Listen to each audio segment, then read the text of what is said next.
లోకేష్ గారు పనితీరు కాసేపు అట్లా పెడితే, జగన్మోహన్ రెడ్డి ముఖ్యమంత్రిగా ఉన్న 5 సంవత్సరాలుగా అవినీతి, అక్రమాలు, అన్యాయాలు, దోపిడీలు, దొంగతనాలు, హత్యలు, హత్యా రాజకీయాలు జరిగిన మాట వాస్తవం.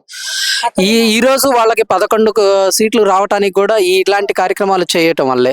ఒక దళిత డాక్టర్ అయిన సుధాకర్‌కి గుండు కొట్టించటం, లేదు మందు సరిగా లేదని చెప్పిన వ్యక్తి తెల్లారి పొద్దున్నే శవంగా మారటం, లేదు దళిత వ్యక్తికి శిరోముండనం చేయటాలు, ఇట్లాంటి ఎన్నో అవినీతి కార్యక్రమాలు, అక్రమాలు చేశారు కాబట్టి ఈరోజు వాళ్ళు 11. కానీ ఏ ఒక్క అవినీతి మచ్చ లేకుండా, అన్యాయ కార్యక్రమాలు చేయకుండా ఈరోజు మంగళగిరినే కాదు రాష్ట్రం మొత్తాన్ని కూడా ఒక బుల్లెట్ ట్రైన్‌కి మళ్ళీ అభివృద్ధి కార్యక్రమంలో దూసుకుపోతుంది. ఈరోజు నారా లోకేష్ గారు దావోస్ వెళ్ళారు నిన్న.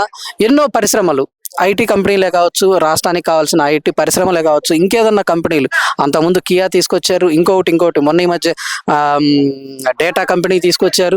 విజయవాడలో ఇంకా ఐటీ కంపెనీలు తీసుకొస్తున్నాయి. కానీ ఏ రోజు కూడా జగన్మోహన్ రెడ్డి ఇట్లాంటి వాటి మీద దృష్టి పెట్టకుండా ప్రజల్ని సోమరిపోతుల్లాగా చేసి, వాళ్ళకి ఏదో పిచ్చి పథకాలన్నీ ఇచ్చి వాళ్ళందరినీ సోమరిపోతుల్లాగా చేసి, ఇట్లాంటి డబ్బులు పంచితే మేము అధికారంలోకి వస్తాము అన్న భావంతోనే పరిపాలన చేశారన్న.